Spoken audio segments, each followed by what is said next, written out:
In the year 2185, Mars had become home to humans. Giant domes covered cities where people lived with machines, robots, and advanced technology. But just like Earth, some people had everything while others had nothing. Tom was one of those with nothing. He was 17 years old. He lived in a tiny metal room behind the water recycling plant of Redstone Colony. His parents had died in an accident when he was young, and since then, he survived by doing small jobs. Every morning, he woke up before sunrise, put on his old brown shirt, dusty pants, and broken shoes, and walked to Redstone Academy, a school only for the rich kids. But Tom was not a student there. He worked as a cleaner. He carried a small mop, a bucket, and a device to scrub floors. He never complained. While the rich students arrived in shiny hovercars, wearing bright jackets and clean boots, Tom walked with his head low and eyes on the floor. He dreamed of something more. Tom loved machines. Even though he was poor, he was smart. At night, he collected broken robot parts, old wires, and cracked screens from the trash area behind the school. He took them home and tried to fix them. His small room looked like a mini-lab. Wires hung from the walls. Batteries and circuits were scattered across the floor. He didn't have good tools, but he had sharp hands and a sharp brain. He was building something. A small machine that could turn Mars' dry soil into green land. A bioterraformer. Most people laughed at such an idea. They said only big companies could do that. But Tom believed he could make it work. One day at school, Tom was cleaning a classroom. The students were busy talking. He heard them speak about a big invention contest called the Future of Mars. The prize was 1 million credits, more money than Tom could ever dream of. Suddenly, he looked up. His eyes were filled with hope that maybe this was his chance. But before he could leave, he heard a loud voice. "Hey, mop boy, what are you dreaming about?" It was Luke, one of the richest boys in the academy. His father owned half of the colony. Luke was tall, with shiny clothes and a proud face. I just heard about the contest," Tom said softly. Luke laughed. "What will you invent? A better mop?" The whole class laughed. Tom stayed silent. He picked up his bucket and walked away. His face was calm, but inside his heart was burning. Not with anger, with determination. Tom didn't talk to anyone about his dream. He worked harder during the day and stayed up longer at night. He used every spare second to improve his machine. He called it Seed 1. It was a small box full of wires and buttons. When placed on Martian soil, it could release microorganisms that cleaned the dust and added nutrients. It also released a special mist that kept small plants alive in Mars' thin air. But the machine was still not finished. He needed a better energy source. And he had no one to help until one evening. While digging through old junk in the school's basement, Tom found a half-broken droid head. It was round and rusty, with one eye blinking. "Hello?" Tom asked. "Hello, I am Unit B0. You may call me Bits," the droid replied. Tom smiled. "Do you want to help me build something big?" "I exist to assist," Bits replied. That night, a new friendship was born. In the following days, Tom and Bits worked together. Bits gave advice on energy storage, coding, and balance systems. Tom did the physical work. Slowly, Seed 1 began to look like a real invention. But not everything was good. Luke and his friends Diane and Marin began to notice Tom's long absences. They followed him once and saw him taking scrap from the trash area. "Look at that rat," Marin said. "He thinks he's a genius or something." "We should teach him a lesson," Luke said with a cruel smile. The next morning, Tom entered a classroom to clean, not knowing that the bullies had already placed his sketchbook on the teacher's desk. The book had all his machine designs, his secrets. "Look what our cleaner has been doing," Luke shouted. Everyone laughed as the teacher held the sketchbook up. "Are these your designs?" The teacher asked. Tom was silent. Did you steal these from somewhere? Luke added. No way, a poor boy like him made them. I made them, Tom said quietly. Laughter filled the room again. The teacher gave the book back, but didn't believe Tom. No one did. Except Bits. That evening, Tom sat alone, looking at his machine. His hands were dirty. His stomach was empty. His heart felt heavy. Bits rolled closer. Do not give up. You are closer than ever. Tom looked up. Do you think I can win the contest? Yes, Bits replied. Not because you are rich, but because you are right. Tom stood up. He was poor. He was bullied, but he had a dream, and he was not going to let it die. Tom walked through the quiet paths of Redstone Colony at night. The cold air of Mars touched his face, but he didn't care. He carried a small bag filled with broken circuits, wires, and metal parts. Next to him rolled Bits, the damaged droid. He had fixed. Bits had a wobbly wheel and blinking eye, but his voice was always calm and helpful. Where are we going? Bits asked. To find a new place to work, Tom said. Tom's small room was no longer safe. Luke and his friends had seen his sketches. They would come again. He needed a place where no one could find him. Tom remembered something his father once told him. Long ago, when Mars was still being built, workers had created underground shelters during dust storms. Most of them were now abandoned. He walked toward the old edge of the colony, past broken pipes and unused air vents. There, behind a pile of metal junk, he found it, a small hatch, half buried in red sand. Tom opened it and climbed down. A long tunnel led him to a forgotten chamber. The walls were cracked, the air smelled of rust, but it was quiet, dry, and hidden. This will be our new home, he said. Tom cleaned the place with an old vacuum bot he found in the trash. He set up a table from a broken door. He hung lights, using leftover batteries. He placed his machine, Seed 1, in the center and began his real work. Here, no one laughed at him. No one called him names. He could think freely. Every night, he worked in silence while Bits gave advice. Bits had old data about soil chemistry, climate controls, and machine design. With Bits' help, Tom fixed many of the problems in Seed 1. One night, Bits said, "We need a better power source." "I know," Tom replied. "Solar won't be enough, and batteries are too heavy." After thinking for a long time, Tom had an idea. He remembered how some miners used heat from Mars. Surface layers. If he could build a thermal core, Seed 1 could run longer and power itself using heat from the soil.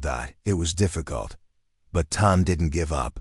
He worked through the nights using broken heat coils and special gel from old lab kits. After 2 weeks, it was done. Seed 1 was now a working machine. Tom tested it inside the chamber. He placed red dust from outside into a small box, then turned the machine on. A soft hum began. A mist sprayed over the soil. Tiny lights blinked. After 1 hour, green shoots appeared. Tom stared in shock. For the first time, he saw life growing on dead Martian soil. It was small, but it was real. He fell to his knees and smiled. It works. But peace didn't last long. One morning, while collecting parts from the school's junk area, Tom felt someone watching him. He looked up and saw Marin, one of Luke's friends. She quickly walked away. Later that day, Tom heard students whispering about him again. Some laughed. Some looked at him strangely. That night, Tom returned to the workshop and hid Seed 1 behind a metal wall. He covered it with old boxes. He didn't want anyone finding it. "We may be watched," Bits warned. "I know. I'll be careful." The next day, something surprising happened. Redstone Academy officially announced the future of Mars competition. It was going to be the biggest event in the colony. The winner would get 1 million credits and a full tech scholarship to Earth's top science academy. Tom sat in a corner of the hallway, reading the notice on the screen. His heart beat faster. This was it. This was the chance to show his work, to make a better life, to prove that even someone poor could change the world. But there was one problem. The rules said only students of Redstone Academy could enter. Tom was not a student. He stood in silence for a long time, thinking. Then Bits rolled up beside him. You can still enter, Bits said. How? Register under a different name. Tom hesitated. But that's cheating.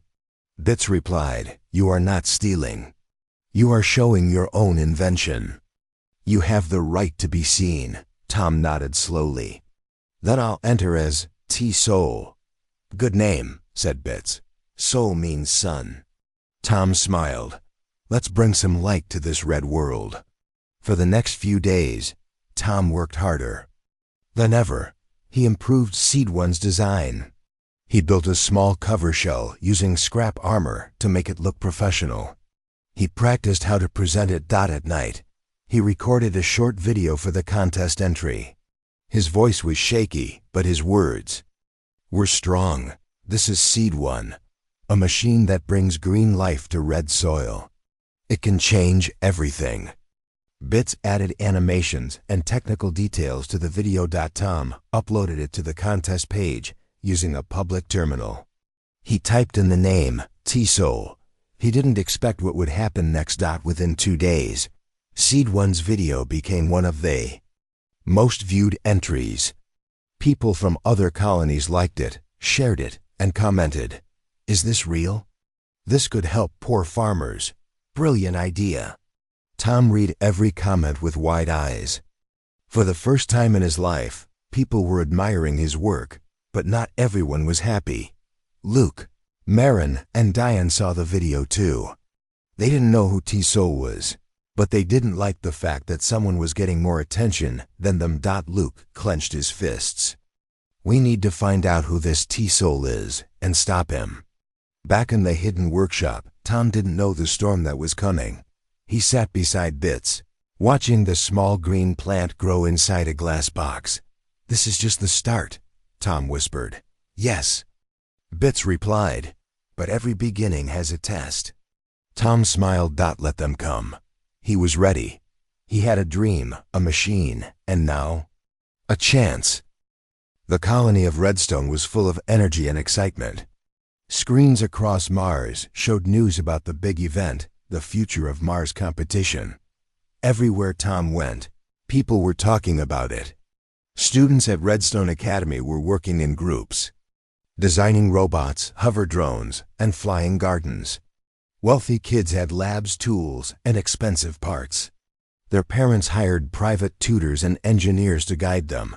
But Tom had none of that. He had only one friend, Bits, a half-broken droid with a smart mind, and one machine, Seed One, his hope for a better future. Tom didn't let the pressure stop him. He knew what he had created was real, useful, and powerful. While others made shiny toys, he made something that could change Mars. One morning, a large crowd gathered in the Academy's main hall. A giant screen lit up with the face of Director Vaughn, the head of Redstone Colony. She wore a silver uniform and spoke with a strong voice. Dear students and citizens, she said, the future of Mars competition is not just a contest. It is a chance to change the future of our planet. The winner will receive 1 million credits and be given full access to Earth Science Institute. People clapped and cheered. We have over 1,000 entries from Mars colonies, Director Vaughn continued. And today, we reveal the top 10 finalists. Tom watched quietly from the side of the hall. He held his breath. The screen began to show. The top entries: robots with solar wings, smart mining machines, water-saving tech, all by students from rich families. Then, something surprising happened. Finalist number 7, T-Soul, bioterraformer, Seed One. The crowd went silent for a second. Then, whispers filled the air. Who is T-Soul? I never heard that name. That machine looks amazing. On the screen, Tom's machine appeared. It was small, simple, but showed green plants growing on red soil. The short video showed mist spraying, soil changing color, and sprouts coming to life. Even some teachers were impressed. But not everyone. Luke, standing with his group, clenched his fists. "That's him," Marin said. "That poor cleaner boy. I saw him taking trash parts at night." Diane laughed. "He tricked the system. He's not even a student." Luke's face was red with anger. "Then we expose him. He won't win this." Back in the hidden workshop, Tom stared at the screen in disbelief. The bits beeped with joy. "Made it," Bits said. "You are in the top 10. Tom smiled for the first time in days. "I didn't think we'd get this far." He had worked so hard. Now people across the colony were seeing his work. His hands shook not from fear, but from excitement. But he knew trouble would come soon. The next morning, while walking near the academy, Tom was stopped by two teachers. "You there," one said. "You work as a cleaner, right?" "Yes." Tom replied softly. "You're not a student. Did you enter the competition as T-Soul?" Tom stayed quiet. "We need you to come with us," the other said. They took him to a small room. Inside, Director Vaughn sat at a table. She looked at Tom with serious eyes. "Is it true?" she asked. "Did you submit the Seed 1 design?" Tom nodded. "Yes, you are not a student. This contest is for students only." Tom lowered his eyes. "I had no other way. I built it myself. I didn't steal anything. I just wanted a chance." Director Vaughn was silent for a moment. Then she turned to a screen and played his entry again. The green plant appeared. The machine worked perfectly. It was real. "Did anyone help you?" "Only my droid Bits. He was broken. I fixed him." She leaned forward. "Tom, this invention could help thousands of people. You broke a rule, yes, but you also did something big." Tom's heart was racing. Director Vaughn sat back and smiled. "Slightly. You will stay in the contest." Tom's eyes widened. "Really?" "Yes, but you must now present Seed 1 live on stage like all other finalists. And if your invention is real, it will speak for itself." Tom left the room feeling both happy and nervous. He had won another chance, but now he had to prove himself in front of everyone. He rushed back to his workshop to prepare. Seed 1 needed a few more upgrades. Bits helped him adjust the mist levels and secure the parts with stronger bolts. "There will be many eyes on you," Bits said. "You must be ready," Tom nodded. "I am." Meanwhile, Luke was angry. His project, a flying car that used magnetic roads, was not even in the top 10. He felt insulted. He cheated and still gets to stay? He shouted. Marin said, "Let's teach him a lesson." Diane grinned. "Let's make sure his machine fails on the big day." The three made a plan. On the night before the final presentation, Tom left the workshop to get more plant samples. He wanted to show real proof during his demonstration. When he returned, he felt something was wrong. The light was blinking strangely. Bits was quiet. He ran inside. "Bits?" He called out from behind the workbench. Bits rolled out slowly. "I tried to stop them," the droid said, voice weak. Tom's eyes moved to the table. Seed 1 was open. Wires were cut. Parts were damaged. "No." Tom whispered. His hands trembled as he checked the machine. Some components were missing. The heat core was cracked. The mist system was leaking. Tears filled his eyes. "We're out of time," he said. "The competition is tomorrow." Bits blinked. "Then we fix it tonight." Tom didn't sleep. He worked under dim light, using every broken part, every wire, every screw he had. He tore apart old machines to replace Seed 1's broken circuits. Bits helped him. Even though one of his arms stopped working. By sunrise, Tom was tired, hungry, and sore, but Seed 1 was ready. On the day of the final competition, crowds gathered inside Redstone's main arena. Cameras floated in the air. Lights flashed. 10 students stepped on stage, one by one, showing their inventions. When Tom's name was called, T-Sol, no one knew what to expect. He stepped on stage. wearing his old brown shirt and worn-out boots. He carried Seed 1 in. Both hands. People whispered. Some laughed, but Tom ignored them. He placed the machine on the red soil prepared on stage. He pressed the button. The machine hummed softly. Mist sprayed over the soil. The crowd waited. Then, green. Small sprouts began to rise. The audience gasped. Gasps filled the arena. People stood from their seats, eyes wide, mouths open. On the center stage, the dull red Martian soil had changed. Green sprouts pushed through the dirt. They were small but alive. Real plants growing right there in front of everyone. No one had ever seen something like this on Mars before. Tom stood beside his machine. Seed 1, his hands shaking, his heart beating fast. Sweat dripped from his forehead, but he didn't move. He stared at the green shoots, feeling a mix of fear and pride. The judges looked at each other in silence. Then Director Vaughn stood up. "This is extraordinary," she said. "A working terraformer, built from scrap parts, made by a student named Tisol. We have never seen such a result before." The crowd began to clap. First softly, then louder. Even some students who had laughed at Tom earlier now clapped with respect. But not everyone. Luke, watching from the crowd with Marin and Diane, was furious. His face was red. His fists were tight. "He fixed it," Marin whispered. "After all that, he still fixed it." "How?" Diane asked. "We destroyed the core." Luke's voice was low and sharp. "He's going to win if we don't stop him, and I won't let that happen." After the presentation, Tom was guided to a waiting room behind the stage. Bits, still damaged but functioning, rolled in beside him. "You did it," Bits said. Tom smiled, too tired to speak. His hands ached. His legs felt weak. He hadn't eaten or slept properly in days. "I don't care if I win," he finally said. "I just wanted to show what I built." But deep inside, he hoped. He hoped this was the moment everything would change. Later that evening, the judges were still debating. The contest had many good inventions, robots, drones, energy systems, but none had shown the direct, powerful impact of Seed 1. Still, one judge raised a question. "Who is this Tisol? Is he really a student here?" Director Vaughn replied, "He is not officially enrolled, but he works in the academy and used his own time and skill to create this. We must ask, what is more important, following rules or creating a better future?" No one could argue with that. Meanwhile, Luke and his friends were not done.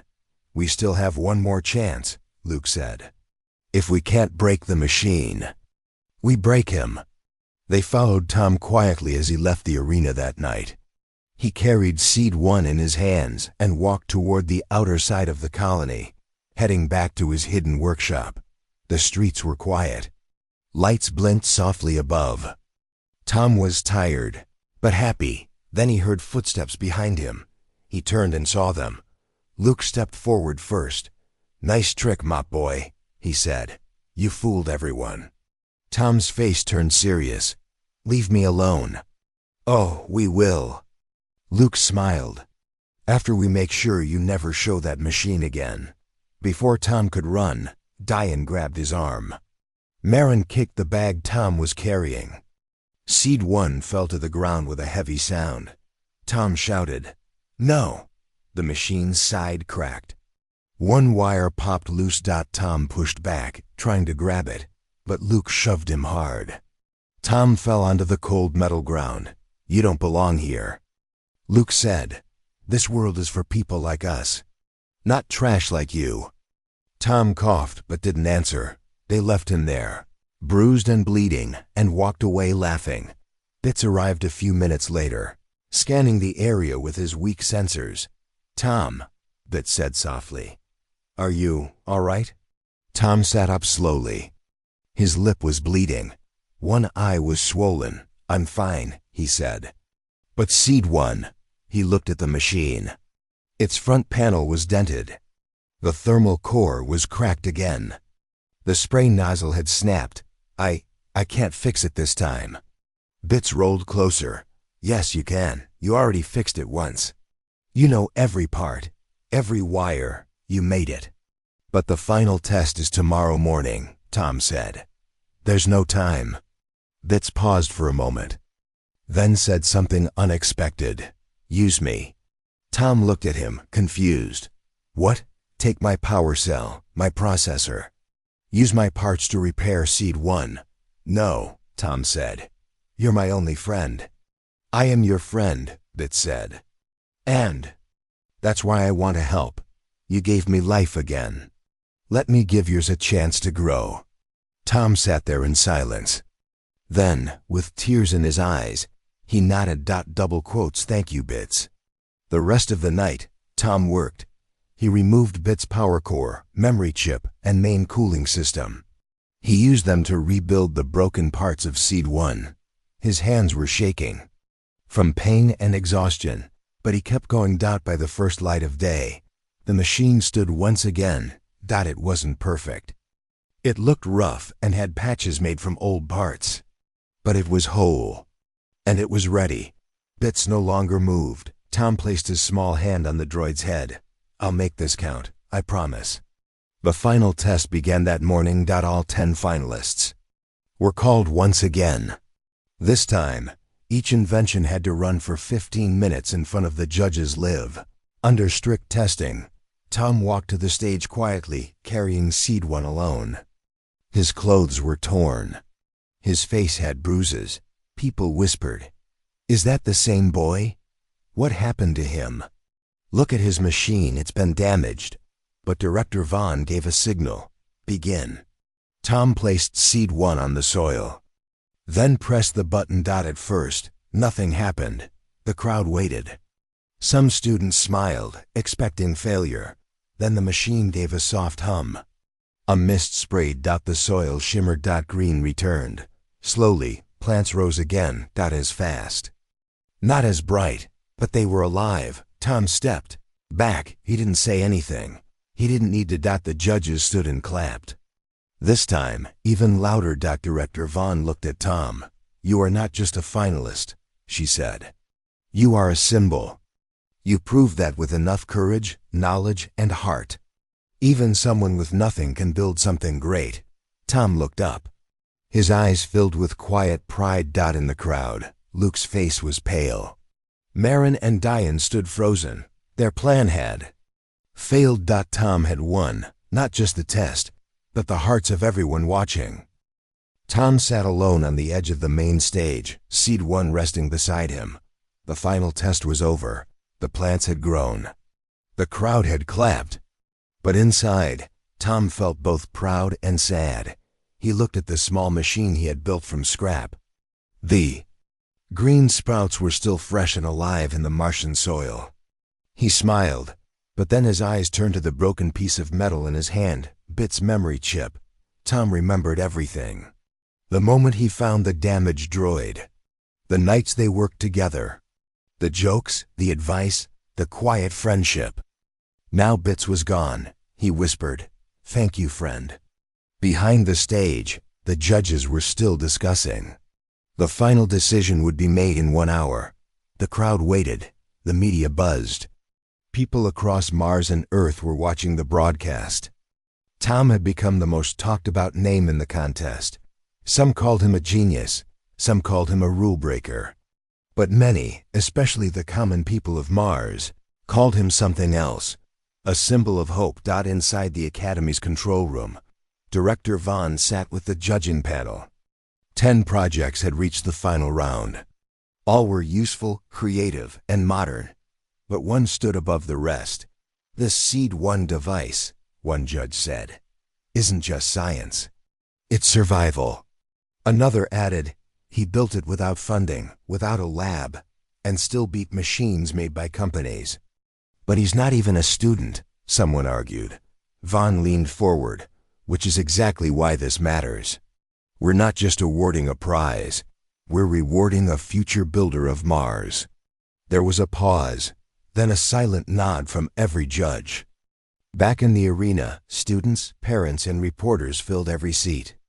A tall platform was set at the front with lights, cameras, and a glowing screen that read, "Future of Mars, Final Presentation." Each finalist was called up one by one. They stood proudly, explaining their machines with loud voices and expensive slides. Tom waited at the side, nervous. His clothes were still dusty. His shoes were old. He didn't have a team or a family cheering for him, but he stood tall when his name was called T. So, the crowd gave the loudest cheer of the day. Tom walked to the front slowly, carrying Seed 1 with both hands. He placed it gently on the stand. The lights hit his face. Cameras turned. All eyes were on him. He took a deep breath and spoke. "My name is Tom. I used the name T-So because I didn't think anyone would listen to a cleaner boy." Some in the crowd looked surprised, but I didn't come here to cheat or lie. I came here to show something real. He pointed at the machine. "This is Seed 1. It takes the red dirt of Mars and turns it into green land. It uses a special system that adds life to dead soil. It sprays a mist with nutrients and helps plants grow where nothing grows." He looked at the crowd. They were silent, listening. "I built it from trash. I used parts no one wanted. I worked at night. I had no lab, no team. Just a broken droid and a big dream." Tom held up Bit's memory chip. "This was Bit's. He helped me. He gave his parts so I could fix Seed 1 after someone tried to destroy it." Whispers moved through the crowd. People were starting to understand the full story. "I know I'm not rich. I don't wear shiny boots or fly in hover cars. But I believe everyone should have a chance to build something. I believe Mars can be more than dust and domes. It can be green." Tom's voice was soft but strong. He ended with one sentence. "Sometimes the best things grow from the ground. Just like these plants." Double quote silence. Then clapping. Soft at first. Then louder. Then rising to a full wave of applause. People stood up. Reporters captured the moment. Some students had tears in their eyes. Director Vaughn came on stage. She walked up to Tom, placed her hand on his shoulder, and spoke to the crowd. "Tom didn't just build a machine. He showed us what Mars can become. He showed us what a single person, with no money and no support, can do with courage and heart." She turned to him. "You are not just a finalist. You are the winner." The crowd exploded with cheers. Tom stood frozen. For a moment, he thought he had heard it wrong. He looked at the screen behind him.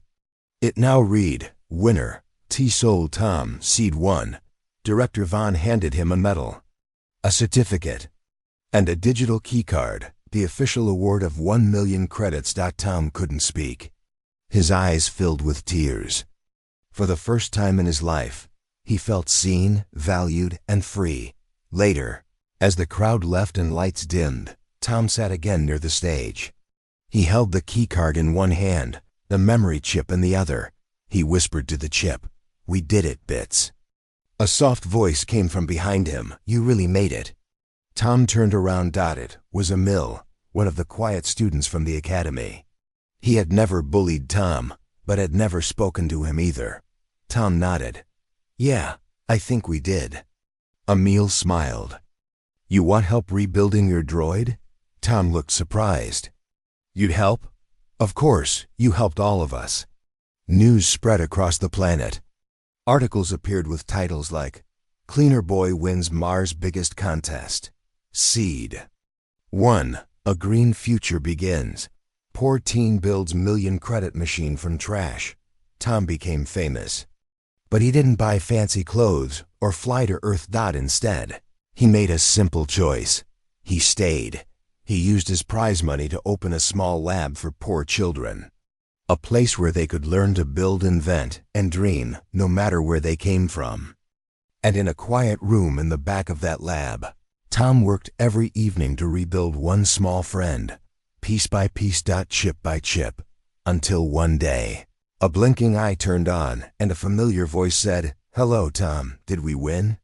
Tom laughed, his eyes shining. "Yes, Bits," he said, "we did." Months passed after Tom won the contest. Mars was slowly changing. People began talking about green zones. These were the dry areas where nothing had ever grown until now. Small green patches started to appear, all thanks to Tom's invention. Seed 1. Tom had become a symbol across Mars. His name was printed on school books, news channels, and teaching screens. He had even spoken in a live broadcast to children across the colony. But Tom didn't care about fame. He stayed in the same poor district where he was raised.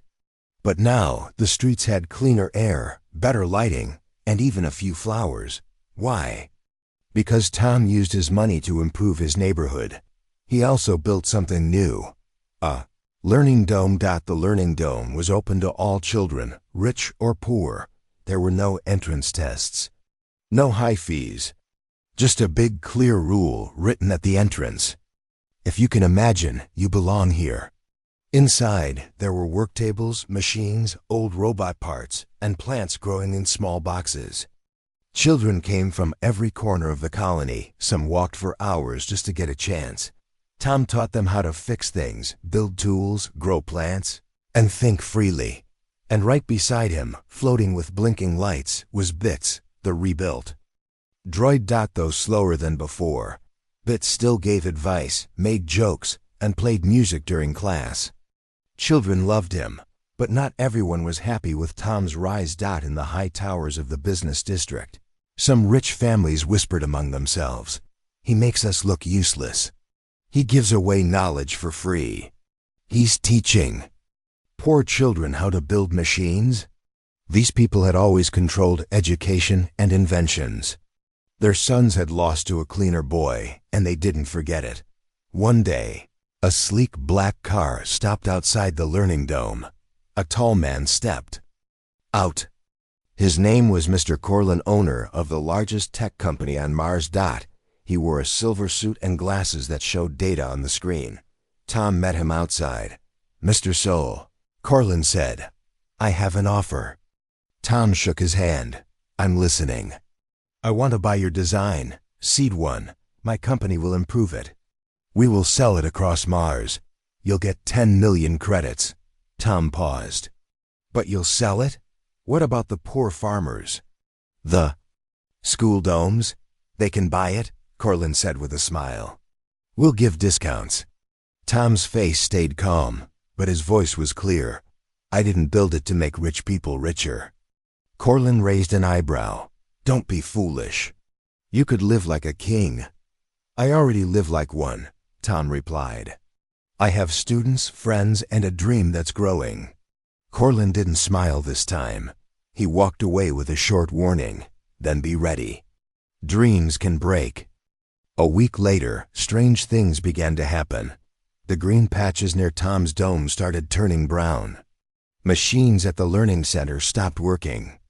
Bit's voice became glitchy. Tom checked the systems. "It's not a malfunction," he told. "Bits, it's a virus. Someone planted it." Bits blinked. "They're trying to destroy your work," Tom nodded. "And they're good at it." But he didn't panic. Instead, he called his students. Children of all ages gathered around. Some were scared, some were angry, but all were ready to help. "We built this together," Tom told them. "Now we'll protect it together." A quiet war began not with weapons, but with code and knowledge. Tom's older students worked on restoring the damaged software.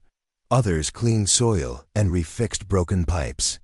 The younger kids brought tools, cleaned the space, and helped Bits. Tom stayed up every night, writing new code, improving Seed 1's design, and protecting their system from more attacks. And slowly, the green returned. But this time, something new happened. One evening, a young girl ran in holding a small glowing plant. "Look!" she shouted. It grew on its own. Tom took the plant. It was strong and healthy. No machine had helped it. It had grown naturally from the soil that Seed 1 had healed. The news spread fast. Martian soil reborn? Children save green. Project after cyberattack. Tom's dream lives on. Even people in the business towers started to notice. More citizens started asking, why are we paying for food when we can grow it? Why don't our schools teach like Tom's dome? Why did someone try to stop the learning dome? The pressure grew on Cortland's company. Public support moved toward Tom and his students. Parents asked for more domes. Other districts sent messages asking Tom for help. Tom replied the same way every time. Yes, let's build it together. Weeks later, in a large open space near the colony center, a grand event was held. This time, Tom didn't walk in alone. He walked in with his students, dozens of boys and girls in simple clothes, holding tools and little plants in their hands. Bits floated behind them, proudly playing soft music. Director Vaughn was on stage. She spoke loudly. Today Mars begins something new. This land will now grow food, hope, and knowledge for everyone. She pointed to the children. These are the real heroes of tomorrow. The crowd clapped and cheered. Tom stepped forward, not to give a speech, but to plant the first seed.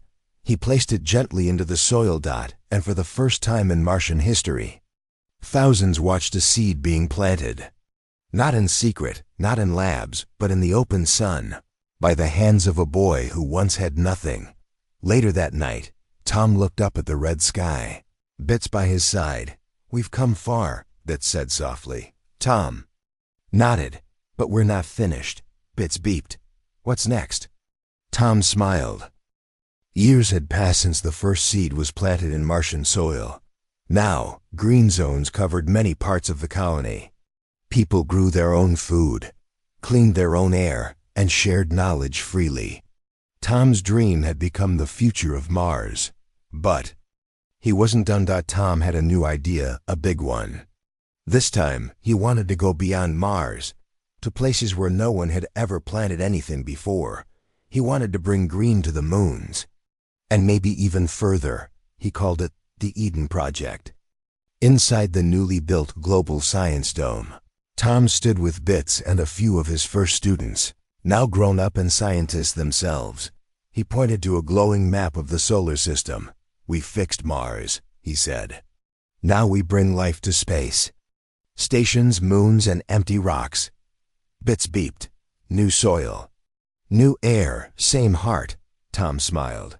Exactly. His students looked at the map. One spoke. But Tom, some places are too cold. Some don't have sunlight. Tom nodded. That's the challenge. But we faced worse. He turned toward the team. We don't need to make it perfect. We just need to start. Soon, the Eden Project launched its first mission. A small spaceship called Hope 1 left Mars, carrying a small team, including Bits, a few workers, and a greenhouse dome filled with special Martian soil and new plant seeds. Destination: Phobos, one of Mars's moons. It was just a test. The plan was simple. Build a small dome, plant seeds inside, and keep it alive using only what they brought. Tom didn't go himself. He watched from Mars, standing with children in the learning dome, cheering, as Hope 1 landed safely. But things didn't go smoothly. On Phobos, the gravity was weak. The dome shook in the wind. A machine failed during setup. The plants began to wilt. The crew sent a warning message to Mars. Dome systems failing. Plant roots not holding. Backup oxygen dropping. Tom read the message with a straight face. But inside he was worried. He walked out of the dome and stared at the red sky, thinking deeply. Bit's voice came from the comms. We must act, Tom. The team is scared. Tom nodded. They need more than orders. They need belief. He sent one message to the crew. Remember where we started. Dust, broken tools, one seed. Don't give up. Adjust, rebuild, try again. You're not alone. The crew followed Tom's advice. They used rocks from Phobos to support the dome walls. They replaced broken parts with spares. One of the team members remembered a lesson Tom taught years ago, how to restart soil with carbon dust and bacteria. The crew worked through sleepless nights.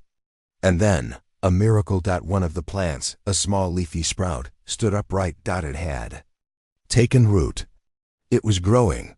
Cheers broke out across Mars. News headlines flashed. First plant grown on Martian moon. The Eden Project begins. Hope 1 was a success. Months later, the project expanded. Hope 2 was sent to Europa, a moon of Jupiter. Hope 3 to Ceres, a dwarf planet. Each mission faced different problems: cold, lack of sunlight, strange soils. But Tom's team, made of young minds, poor kids turned scientists, and dreamers like him, found ways to survive and grow. Soon, little gardens began popping up in places no one had imagined before. People from Earth, Mars, and other colonies sent messages to Tom. Some wanted to help. Some just wanted to thank him. One message read, "I was once hungry and forgotten. Now I grow food on Europa. Thank you." Tom became known as the Seeder of Worlds, but even with his fame, he stayed the same. He still lived in the old part of the Mars colony, still taught in the dome, and still wore his simple jacket and dusty boots. One day, a group of reporters came to interview him. One asked, "Tom, what do you feel when you see your plants growing across the solar system?" Tom thought for a moment. "I feel hope," he said. "And I feel proud. Not of myself, but of all the children who believed they could make something better." Another asked, "You're worth billions now. You can live anywhere. Why stay?" "Here," Tom smiled, "because this is where I learned the value of every broken tool, every seed, and every kind word. I stay to remind others, it's not where you start. It's what you do." On his 40th birthday, the Mars Council offered Tom a high position, Chief of Planetary Development. He politely said no. Instead, he gave a different proposal. "Let's build a university of makers, not for the rich, but for everyone. A place where anyone, anywhere, can learn to fix, build, and grow." The council agreed. The university was built right next to the old learning dome. Children from Earth, Venus, and even the asteroid colonies came to study. They didn't come to copy old knowledge. They came to make something new, just like Tom had. Years later, a little girl walked through the gardens of Phobos. She wore a tool belt, her hands full of small seeds. An old droid floated beside her. "Do you know who first planted here?" Bits asked gently. The girl nodded. "Yes, Tom." Bits beeped. "Correct. And now?" The girl bent down, pushed her seed into the soil, and whispered, "Now it's my turn."